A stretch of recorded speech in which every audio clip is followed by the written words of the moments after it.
Well, the wire and cable industry has been in focus because we have seen a sharp drop in the prices of copper and aluminium. Now, if you see on a Q-on-Q basis, for the first quarter of FY23, on an average, the prices have dropped by nearly 20% and 30% compared to the fourth quarter of FY22. Now, copper and aluminium are the key raw material for any wire and cable company. They form nearly 57% of the total cost of goods for any wire and cable company. And if you see in the first quarter of FY23, the prices of copper have dropped by nearly 20% to close to $8,300 per ton on the London Metal Exchange, while the aluminium prices have declined by nearly 30% to close to $2,400 per ton. However, what we understand is that any sharp rise or decline in this raw material prices is immediately a pass through for a wire and cable company. So in past also, when the prices have been higher, they have been able to pass on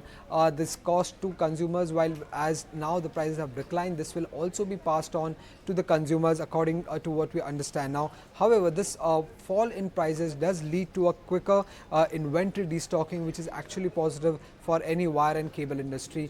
company. Now, what we are understanding here from the Centrum channel check is that the prices of cable and wire has already been cut by nearly 8 to 9% to pass on this benefit of lower copper and aluminium prices. However, the demand scenario continues to remain weak in the month of June due to deferment of purchases by not only the private sector companies but also government companies, because they are hoping to buy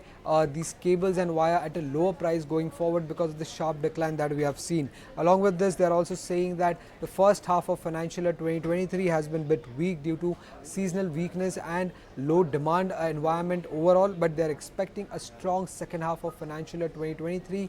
starting September 20 because of the festive season and the fall in prices that we have seen recently.